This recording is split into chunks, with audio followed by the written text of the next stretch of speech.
uriteguye uriteguye yego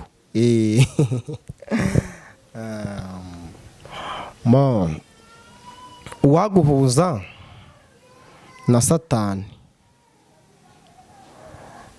kandi ijambo ugiye kumubaza, ikintu ugiye kumubaza uranamwifuriza kikaba aricyo gihita kikubaho, wamubwira iki? Ijambo ry'Imana ritubwira yuko tutagomba guca imanza kubera ko umucamanza ari Imana imwe yonyine.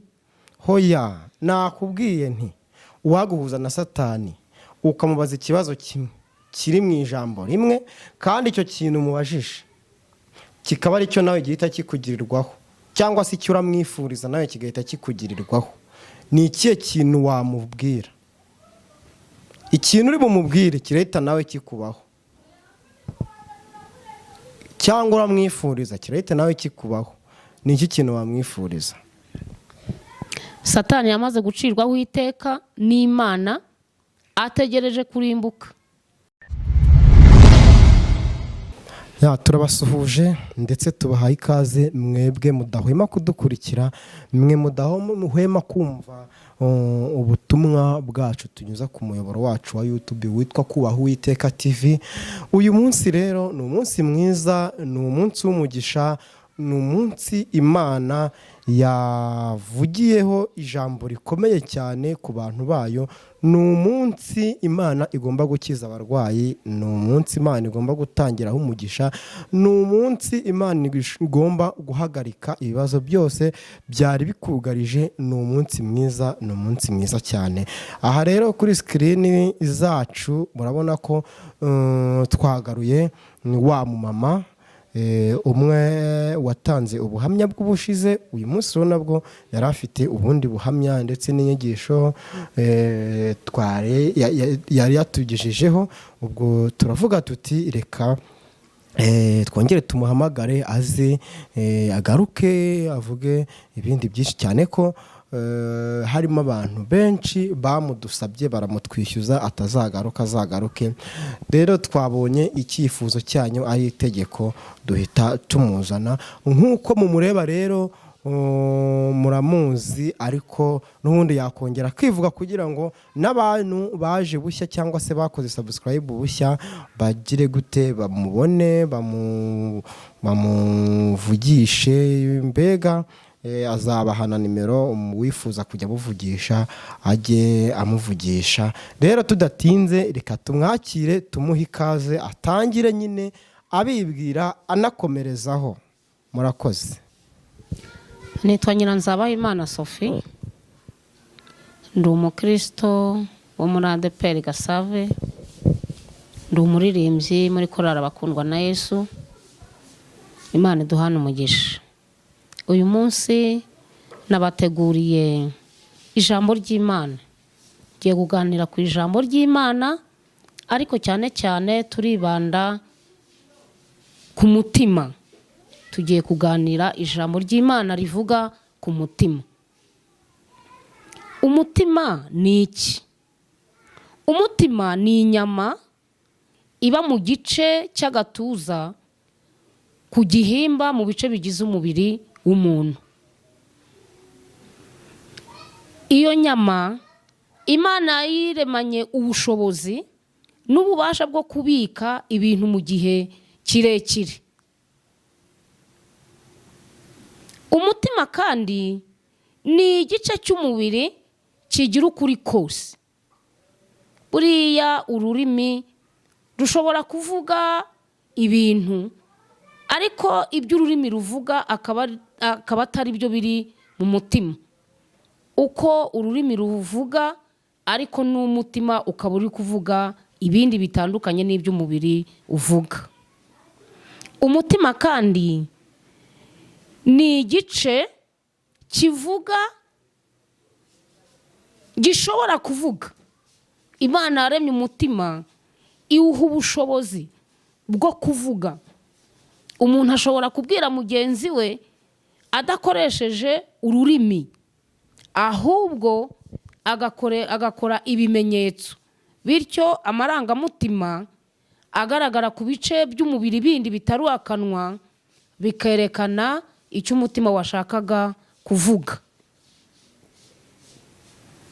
Umuntu ashobora kuganira na mugenzi we akoresheje ibyo bimenyetso, kimwe n'uko umuntu ashobora kuganira n'Imana akavuga ku mutima n'ibyo bimenyetso atabigaragaje.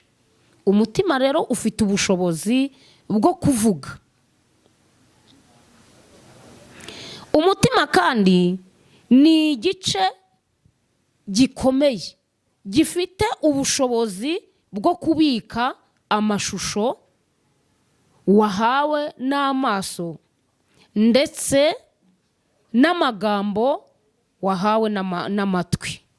Umuntu ashobora kumva amagambo, umuntu ashobora kumva amashusho, ibyo bikagenda bikajya mu mutima, hanyuma umutima ukabibika igihe kirekire, imyaka n'imyaka, umutima ukazabigarura biri uko byari byabaye icyo gihe. Umutima, mu mutima niho habitse ubwenge. Habitse ubwenge bushobora gutuma dukora imirimo myiza cyangwa se bushobora gutuma dukora imirimo mibi. Umutima ni igihugu kinini. Umuntu ashobora kuzenguruka igihugu cyitwa umutima, ariko akaba adashobora kumenya ibirimo byose.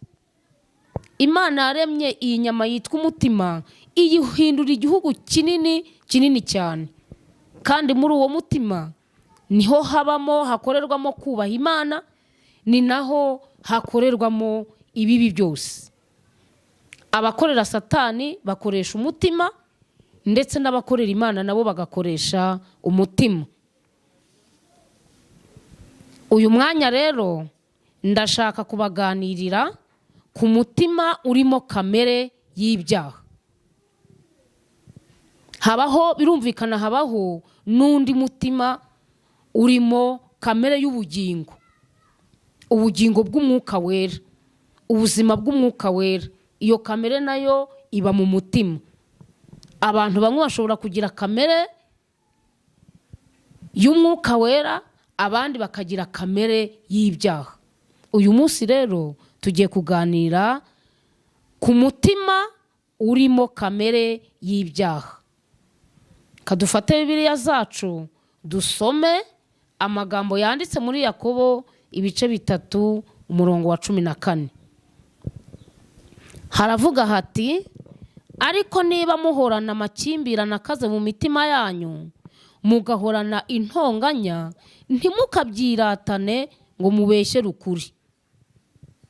Bene ubwo bwenge si bwo bumanuka buvuye mu ijuru, ahubwo n'ubw'isi, n'ubw'inyamaswa, bantu, ndetse n'ubw'abadayimoni.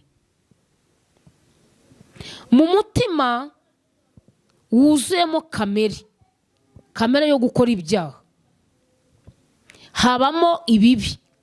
Ubwo bwenge buri muri uwo mutima butegeka ibice by'umubiri gukora nabi, butegeka ibice by'umubiri kuvuga nabi, bitegeka ibice by'umubiri kwifuriza abandi bibi. Uyu mutima dusomye hano muri Yakobo, uyu wo ngo wahoranaga amakimbirane, wahoranagamo intonganya. Umuntu agahora avugisha umutima, agahora atongana n'abandi mu mutima, agahora arwana n'abandi mu mutima. Wenda n'icyo gikorwa nta n'igihari, ariko umutima we ugahora uri kuvuga. Umutima urimo kamere y'ibyaha uhoramo intambara, uhoramo kwifuriza abandi bibi, uhoramo gushaka ibituma abantu bamererwa nabi. Habamo ishyari, bagira ubusambanyi, iteka ryose barema utunama two kugirira abandi nabi, barema ibicu. Muri bo ntibifuza Imana, ntibifuza gusenga, n'iyo babonye abasenga babona ko ari bataye igihe, bataye ubwenge. Umutima urimo kamere y'ibyaha iteka ryose wifuza gusebanya. Uwo mutima ntujya ubona icyiza ku bandi. Uwo mutima ntiwifuza ko abandi batera imbere.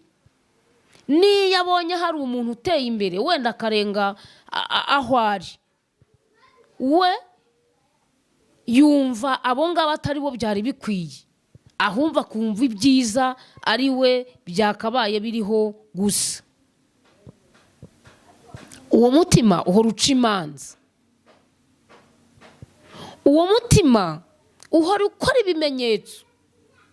Haruguru twabonye yuko mu mutima habamo ubwenge bubashisha ingingo z'umubiri gukora ibyiza cyangwa gukora ibibi. Noneho uyu mutima urimo kamere, ubwo bwenge buwurimo ubwo buhora butegeka ingingo z'umubiri gukora nabi, bugategeka amaso kureba nabi, bugategeka ubwonko gutekereza abandi nabi, bugatekereza akanwa gutukana, bugategeka ibirenge kugenda kuvusha amaraso, kujya kwiba, kujya gukora ibiteye isoni. Uyu mutima ubamo urwango, ntushobora kwihangana. Uyu mutima ntiwizera.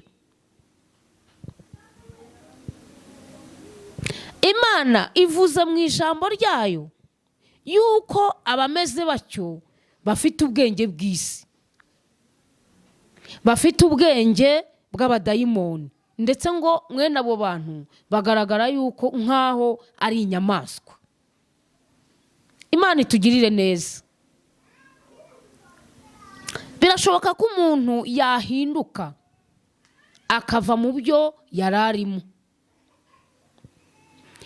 Iyo dusomye muri Yakobo ibice 3 aho ngaho ku murongo wa 17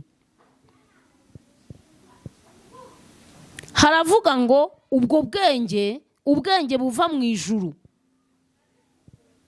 buraboneye,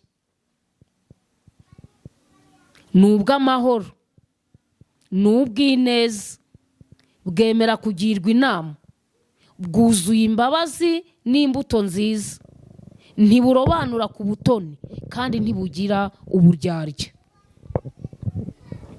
Abanyarwanda twese ndetse n'abanyamahanga, ikiremwa muntu Imana yaremye, twese Imana yaturemeye kugira imirimo myiza yo muri Kristo Yesu. Imana ijya kurema umuntu yifuzaga yuko umuntu azasohoza imirimo y'Imana, azerekana kwera kw'Imana ku isi, azaba umuyobozi w'ibimera. Imana irema umuntu yamushakagaho yuko azana amahoro, yamushakagaho gukiranuka, yamushakagaho kubabarira, yamushakagaho yuko azahindura isi akayihindura nziza. Igihe kimwe Imana imaze kurema umuntu ikamushyira muri Edeni, icyo gihe isi yari itaragaragaraho n'ikibi. Imana yajyaga imanuka ikagenda ikajya muri Edeni, ikajya gusura Adamu, ikajya gusura Eva, ndetse ngo yakumva baganira, yakumva inejejwe n'ikiganiro bafite, ngo igategeka abamarayika bakandika ngo bizaba urwibutso rw'ikiganiro cy'abera uko cyabaga kimeze. Urumva Imana yamanukaga mu ijuru ikaza gusura abantu. Imana yari ifite umugambi yuko izakomeza ikaba hagati y'abantu bayo, ariko uhereye umunsi inzoka yagiye gushuka Eva, agasuzugura Imana, akajya kuri cya giti Imana yari yababujije, uwo munsi icyaha cyatashye mu bantu, ubwiza bw'Imana bubavaho, baratangira bakajya bayihisha, bakajya bagendera kure yayo, bavuye mu mucyo binjiye mu mwijima.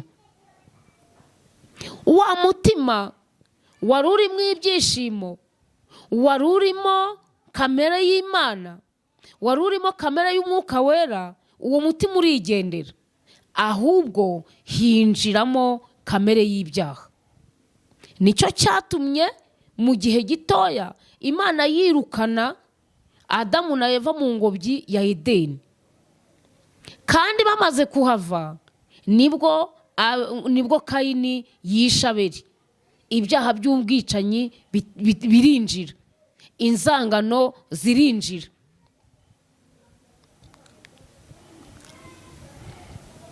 Imana itugirire neza.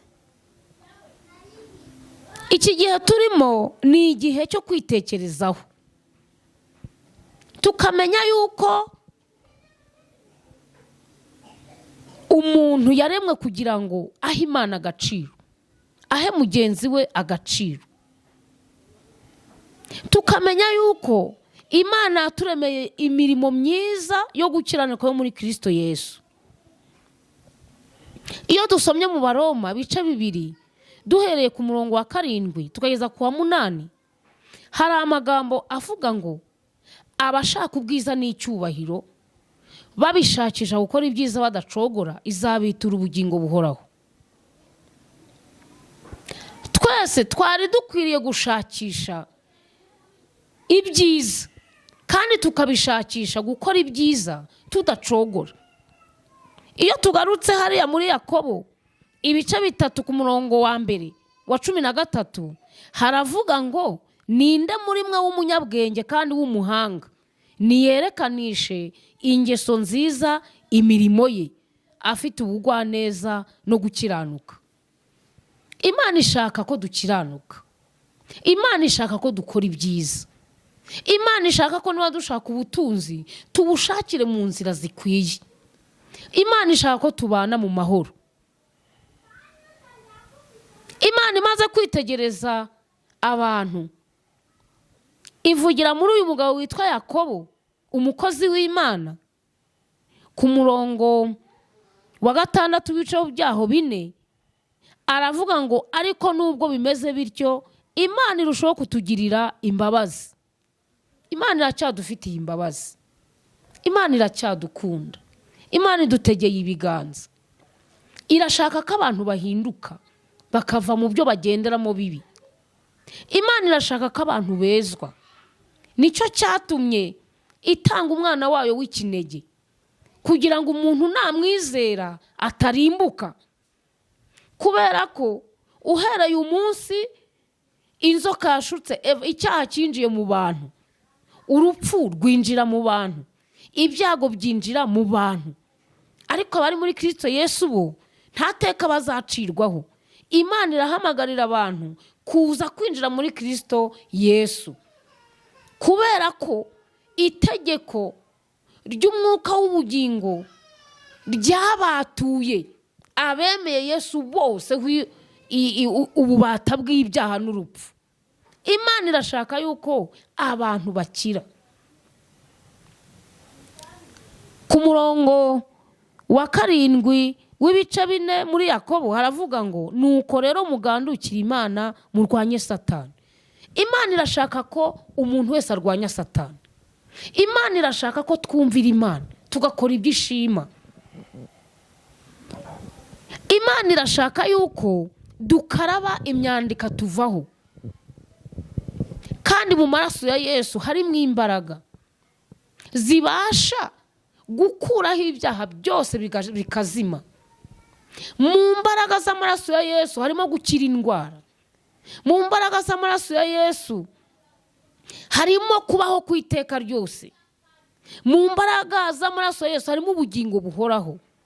Imana irashaka yuko abantu bose bava mu byaha bakaza mu bugingo, aribwo Kristo Yesu. Yesu niwe nzira n'ukuri n'ubugingo. Nta muntu n'umwe ubasha kujya ku Mana atari Yesu umujyanye. Nta muntu n'umwe ushobora kuzabona ubugingo buhoraho atarinjiye muri Kristo Yesu.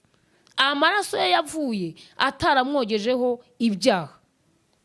imana irashaka ko abantu bayiha agaciro.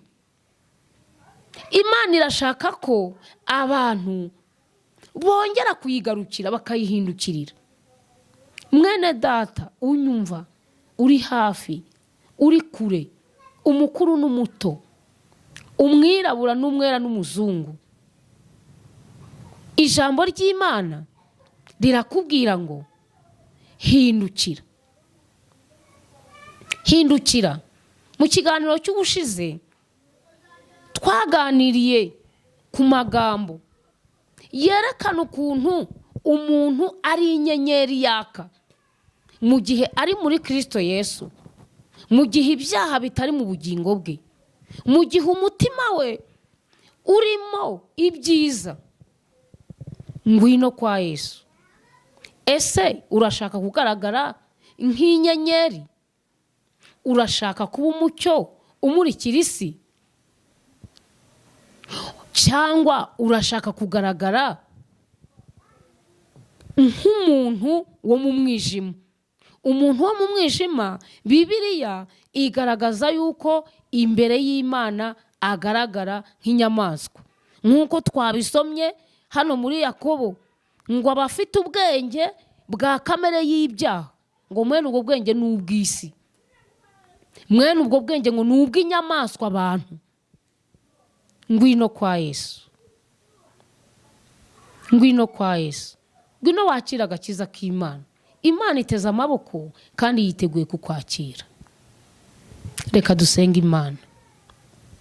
Uwiteka Mana yacu, turagushimiye kubera ko waduhaye umwanya mwiza wo kumva ijambo ryawe, kandi ijambo ryawe ni ryiza, rifite imbaraga. Ijambo ryawe niryo ryaremye isi n'ibiyirimo. Ijambo ryawe niryo ryaremye ijuru, niryo ryaremye inyanja. Turagushimiye ko ijambo ryawe ribasha gutegeka ibitwugarije bikatuvaho, kandi mu ijambo ryawe utubera umucyo, utubera urumuri, maze ijambo ryawe ribasha gukingura imitima yari ikinze, kandi ribasha guhindura bwa bwenge bwari ubw'isi, maze ubwo bwenge buveho, ahubwo wowe udushyire mu bwenge bw'ijuru, kugira ngo ejo n'ejo bundi tubashe gukora imirimo myiza yo gukiranuka, tubashe kugira urukundo, tubashe kugirira abandi imbabazi, tubashe gutabarana. Mwami, imitima yose ni wowe uyibasha, kandi ushaka ko abakwizera bose bezwa nk'uko nawe wera. Birashoboka ko mu matorero atari amwe harimo abantu bafite mwene iyi mitima, ariko uri Imana, ijambo ryawe ribashe kubahindura, bakira agakiza, bakira umwami Yesu. Urakoze Imana, kubera ko umucyo wawe ari ryo jambo ryawe ribasha kumurikira imitima yose, maze isi igahindukira ikaba nziza, abantu bakabaho muri paradiso. Urakoze kubikora, uhereye none ukazageza iteka ryose, ukaduha umugisha. Mu izina rya Yesu Kristo, amen. Byangira ngo murabyumva, umubyeyi ababahanuye kandi burya ababwiye. Abasore rero abenshi usanga tudakunda gusenga, tukigira mu bintu bidafite umumaro. Nyamara reka mbabwire mwa bantu mwe, gusenga burya nubwo mu bisuzugura, ariko gusenga nibyo bitwika kuruta ibyo mwirirwa muvuga ngo bindi. Burya utirase Yesu ngo wirate Kristo, wirate Imana, wirate kubuza Imana, nta kindi kintu cyo kwirata kiba gihari. Reka rero dusoze mubaza ikibazo cyanjye njya nkunda kubaza umuntu turi kuganira, kuko ntabwo nshobora kugira gute kugenda ntakimubajije. Uriteguye? Nditeguye. Uriteguye? Yego.